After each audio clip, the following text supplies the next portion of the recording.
우리에게 참 부담스러운 자리가 있습니다. 무언가 책임을 지는 자리, 또 앞에 나서는 그런 자리, 대표하는 자리, 이런 자리가 참 우리에게 부담스럽죠. 나라가 잘 되기를 바라지만 앞장서서 대표자가 되기를 원치는 않습니다. 대부분의 사람들이 그렇죠. 우리의 학교, 또 직장, 또 교회 잘 되기를 바라는 마음이 우리 모두에게 있습니다. 근데 그렇게 되려면 누군가는 짐을 짊어지고 책임을 져야 하는, 헌신해야 하는 그 자리에 있어야 하는 거죠. 그런데 어느 누구도 그런 자리를 맡으려고 하지 않습니다. 마치 고양이 목에 누가 방울을 걸 것이냐, 이런 이야기가 되는 것이죠. 12월 달이 되면은 사무총회라는 것을 하게 되는데 교회마다 이런 모습들이 이제 보여지게 됩니다. 회장 안 하겠다, 총무 안 하겠다, 임원 좀 빼달라, 교사 빼달라, 우리 교회만 빼고 다른 교회가 그런 얘기들을 많이 하는 것 같아요. 저마다 대표하는 자리, 또 짐을 짊어지는 자리가 부담이 된다라는 거죠. 특별히 더 부담되는 자리가 있습니다. 어떤 자리일까요? 전임자가, 앞에서 그 일을 맡았던 그 사람이 너무 잘했을 때, 너무 인기가 많았을 때, 너무나 많은 사람이 좋아했을 때 그 자리가 굉장히 부담스러운 거죠. 아마 모르긴 몰라도 전국 노래자랑 하면 송혜 씨인데, 야, 이거 굉장히 오래 하셨죠. 근데 이제 뭐 다음 MC가 김신영인가요, 여자분? 굉장한 부담감을 느낄 거예요. 그 자리를 이어서 할 사람들은 굉장한 이 부담, 더 부담되는 자리가 있다라는 것입니다. 바로 그런 것이 그러한 자리이죠. 저 또한 그런 일을 겪었습니다. 전임 사역자가 아주 확고한 층의 팬층이 있는 거예요. 추종자들이 많이 따르는 거예요. 그래서 그 자리에 이렇게 맡게 되었을 때 상당히 부담스럽더라고요. 그 자리에 적응하고 또 이렇게 온전한 제 사역을 하기까지가 굉장히 좀 시간이 걸렸던 것 같습니다. 이런 자리는 어느 누구나 부담스럽고 꺼려지는 자리일 거예요. 여러분 어떻습니까? 이런 자리가 좀 편하시고 좀 해볼 만하다, 나는 그런 자리만 도맡아서 했으면 좋겠다라고 하는 혹시 분들이 계십니까? 오늘 본문 속에서, 우리가 읽은 본문 속에서 그러한 상황에 처한 사람을 만나게 됩니다. 참 부담스럽지 않을 수가 없는 상황인 거죠. 그는 여호수아입니다. 우리 1절부터 5절 말씀 다시 한번 읽어보도록 하겠습니다. 시작. 여호와의 종 모세가 죽은 후에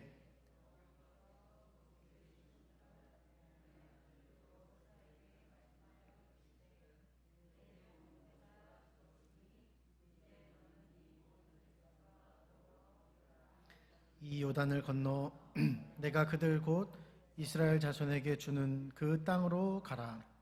내가 모세에게 말한 바와 같이 너희 발바닥으로 밟는 곳은 모두 내가 너희에게 주었노니 곧 광야와 이 레바논에서부터 큰 강 곧 유브라데 강까지 해쪽 속의 온 땅과 또 해지는 쪽 대해까지 너희의 영토가 되리라. 네 평생에 너를 능히 대적할 자가 없으리니 내가 모세와 함께 있었던 것 같이 너와 함께 있을 것임이니라. 내가 너를 떠나지 아니하며 버리지 아니하리니. 약간은 부담스러울 수 있는 상황이고 또 말씀이지만 그래도 이 5절까지 말씀은 좀 비교적 괜찮습니다. 많은 영토를 차지하게 될 것이라는 하나님의 약속의 말씀 주어졌어요. 그리고 5절 말씀을 보니까 그 하나님께서 떠나지도 버리지도 아니하시겠다라고 말씀하셨습니다. 이 말씀을 이렇게 들었을 때 하나님께서 조금 더 주도적으로 역사하시겠구나, 이런 생각이 좀 들 수 있을 것 같아요. 백성들도 있으니까 십시일반 그 짐을 짊어지면 해볼 만한 일 같다라는 생각이 들 것 같습니다. 우리도 좀 똑같은 반응일 수 있겠죠. 되도록 부담이 덜 가는 상황을 굉장히 우리는 선호합니다. 우리도 어떤 자리를 맡게 될 때 꼭 물어보는 게 있어요.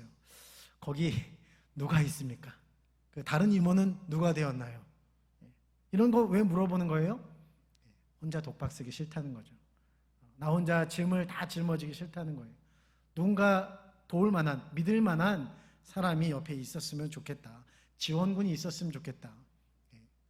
여러분 다 그런 질문 하시죠? 누가 있나? 내가 무언가 하게 됐을 때 누가 나를 도와줄 수 있을까? 우리는 어떻게 해서든지 부담스러운 상황과 자리를 피하려고 하는 그런 마음이 우리에게 있습니다. 여호수아도요, 우리와 똑같은 인간입니다. 부담감과 압박감을 막 즐겨하는 사람은 아니라는 것이죠. 오늘 이 말씀을 볼 때 우리는 한번 좀 말씀을 대하면서 성경을 보면서 상식적으로 생각해 볼 때 우리는 이 사실을 알 수 있는 거죠. 오늘 말씀에 하나님께서 강하고 담대하라라고 이렇게 말씀하셨는데 몇 번 말씀하셨을까요? 우리가 읽은 이 본문 속에서 3번이나 말씀하셨습니다. 무려 3번이나 말씀하셨어요. 왜 하나님께서 이런 말씀을 하실까요? 왜 이렇게 언급하실까요? 여호수아가 처한 상황이, 그 자리가 만만합니까? 만만하지 않습니까? 만만하지 않은데 결코 조금도 만만하지 않다.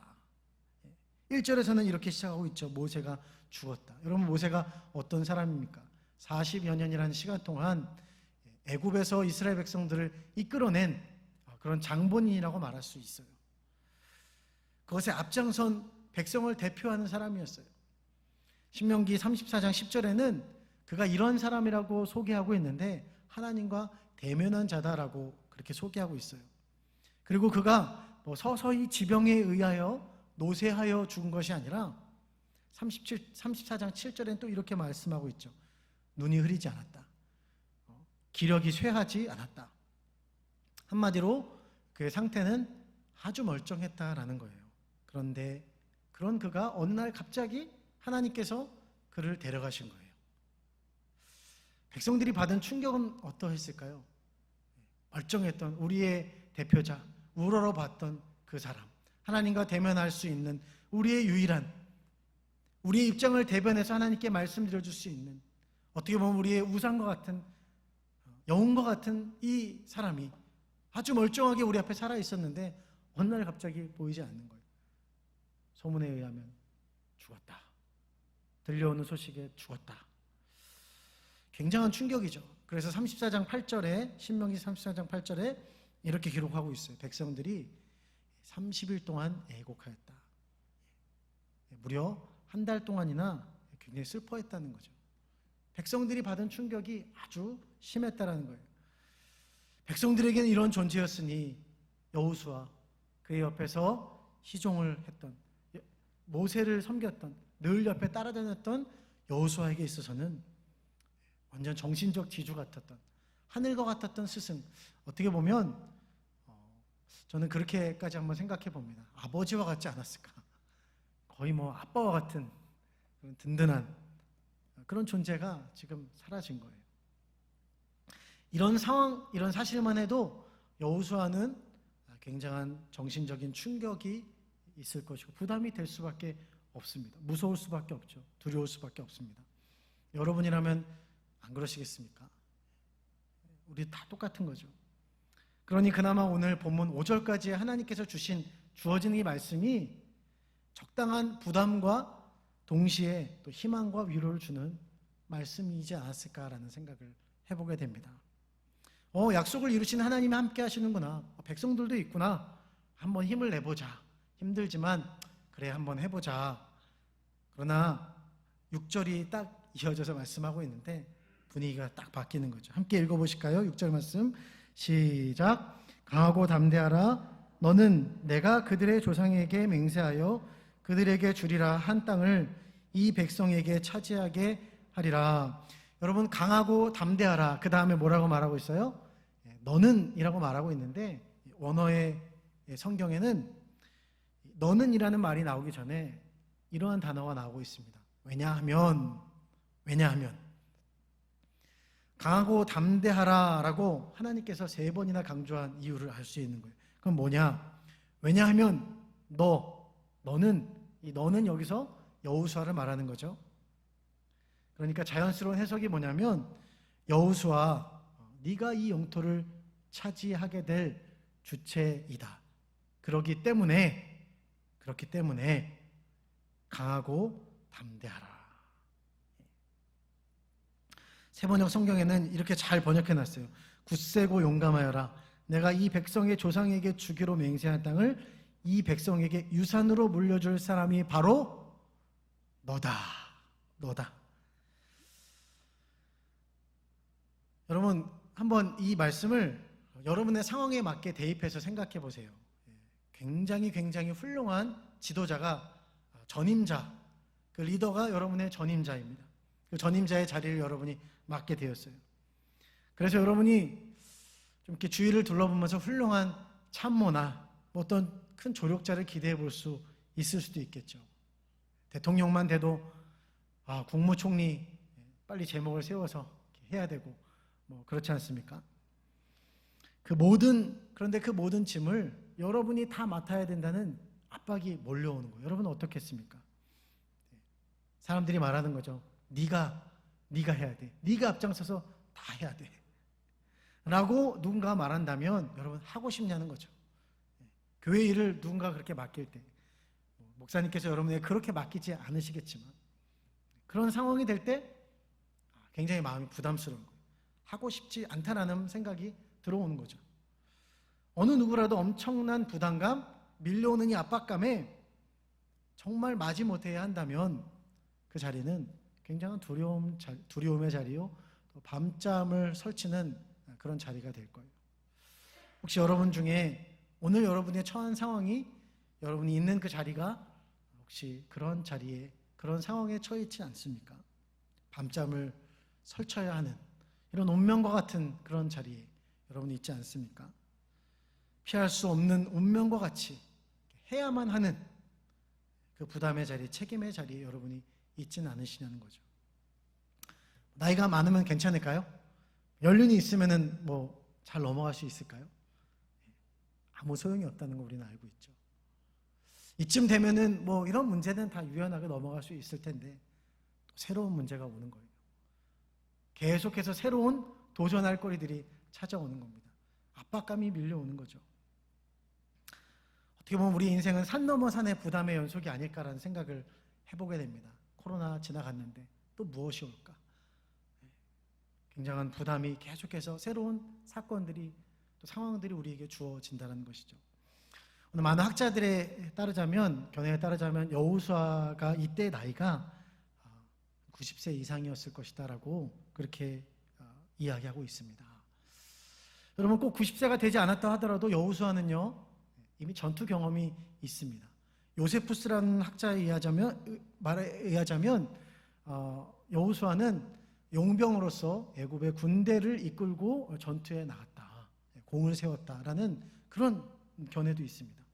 실제로 여호수아는 출애굽할 당시에 아말렉과의 전투에서 최선봉에 서서 전투를 펼쳤던, 그리고 그 전투에서 승리를 맛봤던 경험이 있는 자입니다.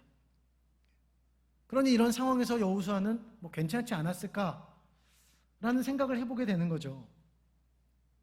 그러나 연륜이 있고 경험이 있고 나이가 어느 정도 있는 그런 상황이라 할지라도 그가 겪어야 했던 상황은 하나님께서 친히 나타나셔서 두려워하지 말라, 강하고 담대하라 라고 3번이나 이야기해 줘야만 했던, 그러니까 연약하고 힘들고 두려워할 수밖에 없던 상황이었다는 것이죠. 사실 여호수아의 모습을 보면서 이것이 우리의 인생의 모습과 같지 않나라는 생각을 해보게 돼요. 여호수아나 우리나 비슷한 거죠.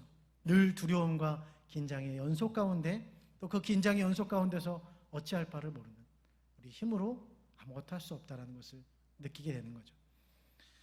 그렇기 때문에 우리는 이러한 인생의 어려운 상황에서 도달하게 되는 결론이 있습니다. 나의 힘으로는 안 된다. 나는 연약하다. 나는 두려워할 수밖에 없는 존재다. 그래서 누가 필요하다? 나에게는 하나님이 필요하다.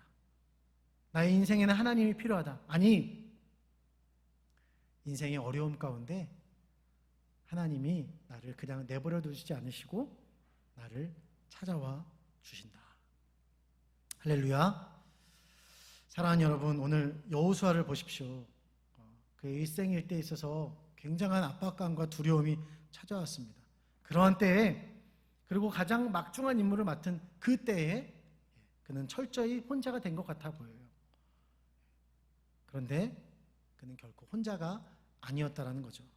바로 그때 하나님께서 그를 외면하지 않으셨다는 거예요. 그리고 그를 찾아오신 거예요. 그리고 어떻게 하셨어요? 위로하고 용기를 주시는 것이죠. 여러분, 오늘 이 말씀 가운데 하나님께서 너 사명 감당해야 돼, 네가 이거 해야 돼 라고 하는 이 사명을 주시는 말씀이 먼저였습니까? 아니면 내가 너와 함께 하겠다, 너를 버리지 않겠다라는 말씀이 먼저였습니까? 어떤 말씀이 먼저였을까요? 내가 너와 함께 하겠다라고 하는 이 말씀이 먼저인 거죠.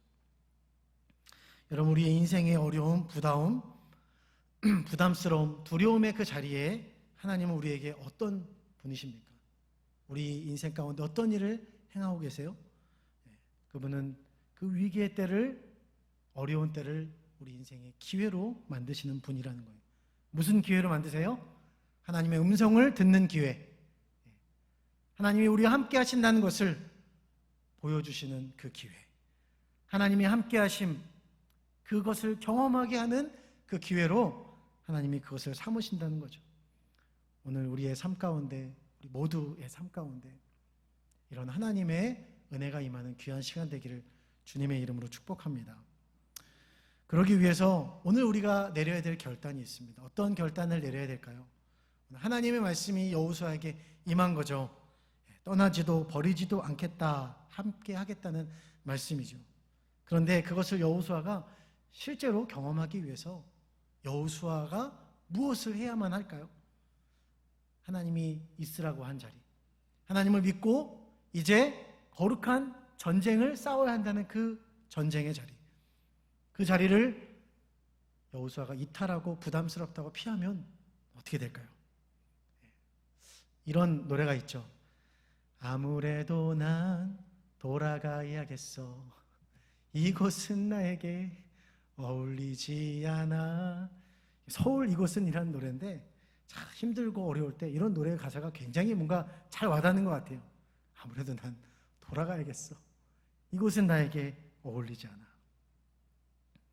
내 처지, 내 모습 보니까, 내 능력을 보니까 나 한계인 것 같아.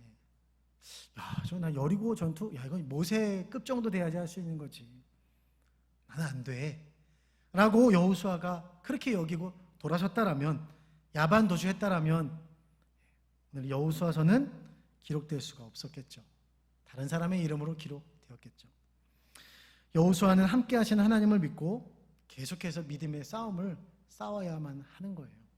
그리고 실제로 여호수아가 그 거룩한 싸움을 싸웠더니, 버텼더니 어떤 일이 일어났습니까? 그때 여리고가 무너지는 것이죠. 그때 요단강이 갈라지는 것입니다. 그리고 하나님의 살아계심을 경험하는 거예요. 진짜 하나님의 손길을 느끼는 거예요. 그리고 그때 그가 이렇게 외쳤겠죠. 이거구나, 하나님 말씀하신 게 이거구나, 함께 하신다고 했는데 요거구나, 이런 거였어. 믿음으로 도전할 때 그곳에서 그는 하나님을 만난 것이죠. 사랑하는 여러분, 여러분의 상황, 여러분이 처한 그 자리가 혹시 두려움의 자리에 계시지 않습니까? 부담의 자리에 있지 않습니까? 특별히 영혼을 책임져야 하는 사명의 자리에 있지는 않습니까? 사실 우리 모두에게 하나님은 거룩한 사명을 주셨죠. 믿는 모든 자들에게 영혼을 사랑하고 영혼을 책임지고 그 영혼을 구원하기 위해서 하나님께로 이끄는 그 사명을 우리에게 주셨다는 것입니다. 여호수아의 자리도 결국 그러한 자리죠. 백성을 구원하는 자리, 거룩한 땅에 들어가게 하는 그 사명의 자리에 여호수아가 부름을 받았다는 것입니다. 이러한 때에 우리는 어떻게 해야 될까요? 하나님의 도우심, 함께 하심을 경험하기 위해서 계속해서 믿음으로 도전해야만 하는 것이에요. 내 처지, 내 상황, 내 능력을 핑계로 피하는 것이 아니라 하나님이 함께 하시면 할 수 있습니다. 아멘. 아니, 하나님이 함께 하십니다.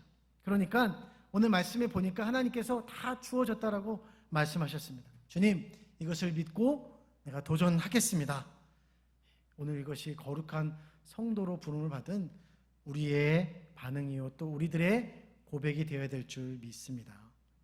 결론적으로 하나님의 말씀, 하나님의 함께 하심을 경험하는 이 자리는 어떠한 자리일까요? 8절 말씀을 함께 읽도록 하겠습니다. 시작. 이 율법책을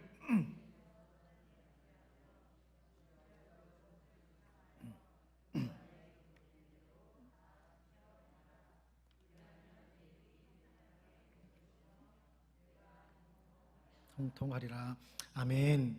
말씀을 주야로 어떻게 하라? 묵상하라 라고 말하고 있어요. 묵상하라는 말은 원어로 하가라고 하는데 계속해서 읊조리는 것을 말하기도 하고요. 또 이사야서 31장 4절 말씀을 보니까요, 사자가 먹이를 움켜쥐고 으르렁거리다 할 때 으르렁거리다 라는 이 표현에 쓰이기도 하였습니다. 왜 으르렁거릴까요? 한번 사자가 먹이를 움켜쥐고 으르렁거리는 것을 한번 상상해 보았습니다. 첫 번째는 전리품을 얻은 것에 대한 기쁨의 포효라는 소리일 것이다라는 생각을 해봅니다. 사자가요, 여러분 건기에는요 먹을 것이 없어서, 마실 물이 없어서 굶어 죽는 것을 동물의 양국을 통해서 보았습니다. 천하의 사자가, 밀림의 왕 사자가 초라하게 먹을 것이 없어서 죽는 것을 보았어요.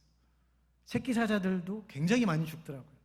그 중에서 살아남는 소수가 포효하는 거예요. 먹을 것이 없으니까 그걸 가지고 싸우고 거기서 살아남는 소수의 무리들이 계속해서 승자가 되는 거죠. 그러니까 여러분, 먹이라는 것은 사자에게 있어서 생명이요 또 전부요, 그에게 있어서는 기쁨이라고 말할 수 있는 거죠.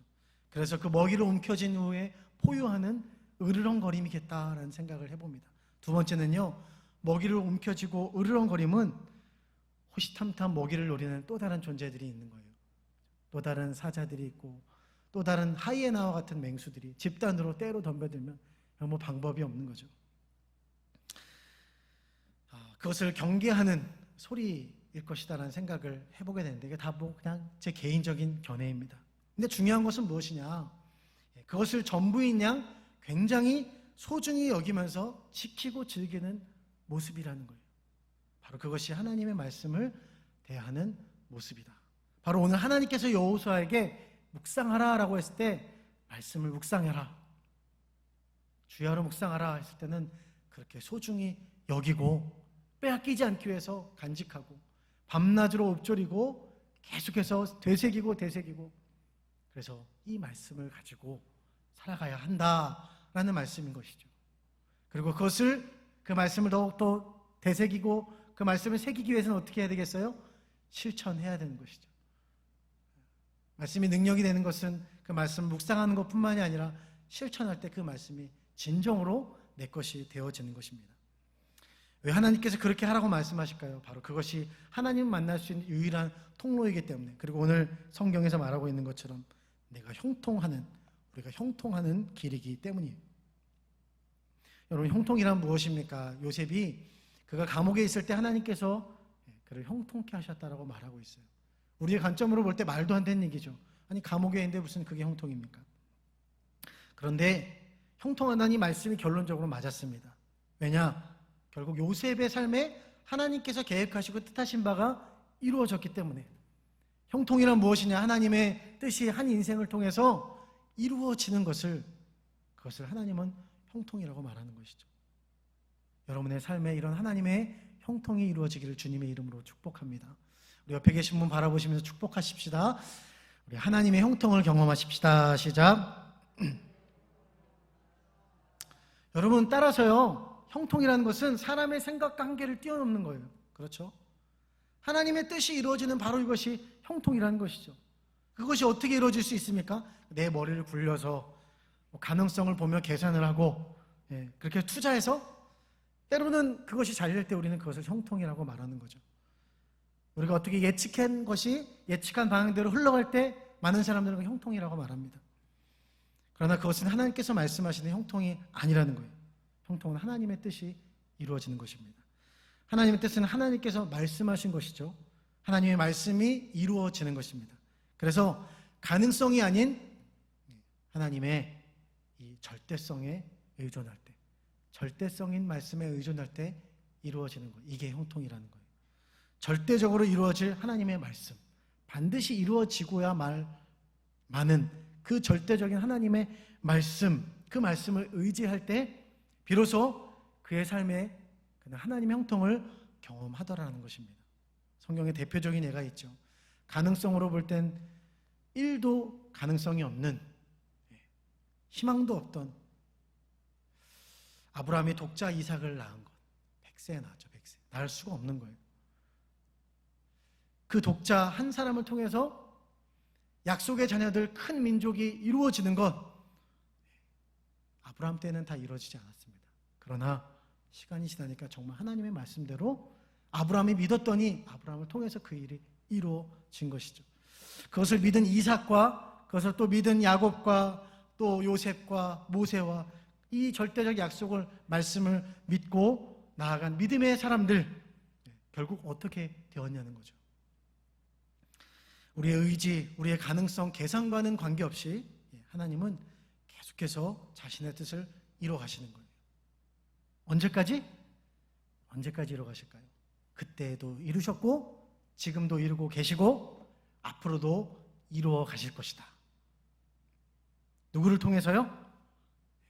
절대성을 가진 이 약속의 말씀을 믿는 믿음의 사람들을 통해서. 여러분, 만약에 여호수아가 이것을 믿지 않았다라면 어떻게 되었을까요? 어떻게 됐을까요? 그럼 이제 이스라엘 백성들이 언약의 땅에 못 들어갔을까요? 그렇지 않죠. 하나님의 뜻은 하나님이 약속하신 바잖아요.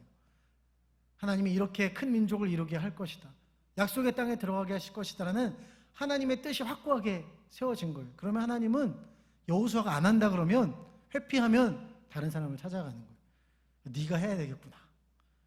오늘도 그리고 하나님께서 그렇게 우리를 쭉 살펴보시는 거죠. 그리고 우리 중에 믿음의 사람을 주목하는 거예요. 이 절대성에 반응할 믿음의 사람들, 그 사람을 통해서 하나의 성경이 쓰여지는 거죠. 앞에서 우리 반주하시는 정상희 간사님이 계시는데, 우리 간사님이 하나님의 절대성을 믿고 반응하면 간사님의 이름이 하나의 성경이 되는 거 아니겠습니까? 정상이서, 그죠? 발음이 좀 그래요. 좀 멋있게 바꾸자면 정상에서, 우리 모두에게 적용이 될 수 있는 말씀 같아요. 믿음의 자리에 정상에서, 말씀의 자리에 정상에서 우리 모두가 그 정상에 선다. 할렐루야. 우리가 반응할 때 하나님이 그 일을 이루신다. 사랑하는 여러분, 말씀의 결론을 맺겠습니다. 여러분, 오늘 우리의 자리는 어디에 있습니까? 어떤 자리에 있습니까? 계속해서 부담스러운 자리, 책임의 자리, 그 자리를 하나님과 함께 믿음으로 돌파해야 하는데, 영혼을 맡고 구원의 자리로 인도해야 될 그 자리를 여러분 혹시 회피하고 있지는 않습니까? 계속해서 두려움에 사로잡혀서 주저하고 있지는 않습니까?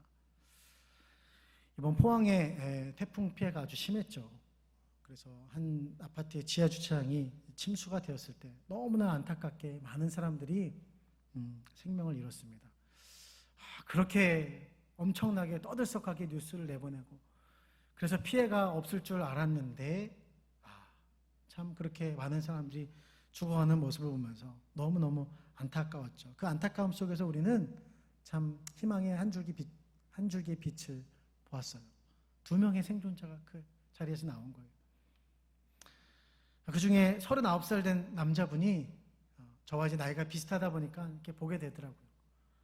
12시간 이상 주차장 이 천장에 파이프가 있는데 그걸 자꾸 매달린 거예요. 그리고 견디신 거예요. 그리고 이분이 구조가 된 후에 말씀하시는 거죠. 중간에 포기하고 싶기도 했는데 그때마다 누구의 얼굴이 떠올랐어요? 가족들의 얼굴이 떠오르고 자식들의 얼굴이 떠오르고, 그러니까 이악 물고 악착같이 버틴 거예요. 참을 수 있었다. 때로는 가정을 책임져야 하는 그 가장의 자리, 얼마나 부담스럽습니까? 그런데 때로는 그 자리가 살아낼 용기가 생기게 만드는 그런 축복의 자리가 된다라는 것. 그걸 이 이야기를 통해서 깨닫게 되더라고요. 영혼을 책임지는 사역의 자리가 때론 부담이 되죠. 많이 부담이 됩니다. 그런데 돌아보니까 그 자리가 정말 축복의 자리라는 것을 깨닫게 되더라고요. 저 또한 그들 때문에 의미를 얻고 또 살아갈 힘을 얻기도 하고 다시 일어설 용기를 얻기도 하고 그 안에서 하나님의 손길과 역사를 참 많이 경험했습니다. 여러분 마찬가지 아니겠습니까?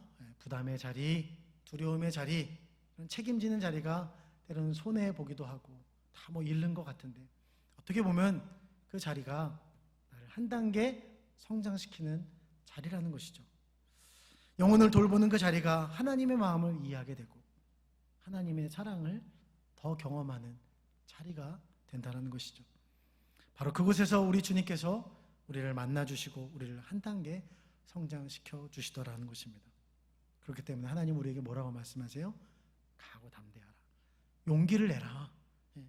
그래서 하나님을 만나는 그 자리를, 그 성장의 자리를 피하지 말라. 그리고 또 하나님 말씀하시는 거예요. 그러기 위해서 말씀을 늘 마음에 새기는 그 자리, 말씀을 묵상하며 사수하는 그 자리를 우리에게 지키라는 거예요. 그러기 위해서 어떻게 해야 된다? 용기를 내야 된다라는 거예요. 왜요? 오늘도 절대성, 꼭 이루고야만 마는 그 약속의 그 말씀, 하나님의 약속의 말씀, 그 말씀 속에는 사람을 살리고 영혼을 살리고 구원에 이르게 하는 하나님의 뜻이 있는 거죠. 그것이 반드시 이루어지게 되어 있기 때문에 그 말씀을 우리에게 붙들라라고 말씀하시는 겁니다. 요한복음 1장 1절에 그 말씀이 곧 하나님이시다라고 말씀하고 있어요. 하나님이 이꼬르 말씀이시다라는 거예요. 말씀은 곧 하나님이시기 때문에 이 생명의 말씀을 우리가 붙들 때 우리는 그곳에서 하나님의 역사를, 하나님을 경험하는 귀한 역사가 일어날 줄 믿습니다. 우리 두려움과 한계와 모든 상황과 환경을 뛰어넘는 그 믿음이 우리에게 주어진다는 것입니다. 그렇기 때문에 말씀의 자리로 나오는 용기를 내라. 그러면 그 말씀으로 인해서 더 큰 용기를 얻게 되고 하나님의 역사를 보게 된다.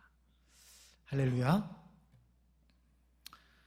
그 말씀을 통하여 우리의 삶에 하나님의 놀라운 형통을 경험하게 될 줄 믿습니다. 오늘 하나님께서 우리를 그런 믿음의 정상의 자리로 우리를 오늘도 부르고 계신 줄 믿습니다. 사랑하는 여러분, 오늘 우리의 삶의 자리는 하나님을 경험할 수 있는 최고의 기회의 때인 줄 믿습니다. 최고의 자리인 줄 믿습니다. 하나님이 우리와 함께 하십니다. 여러분 두려워하지 마시고 용기를 내시기를 주님의 이름으로 축복합니다. 우리 옆에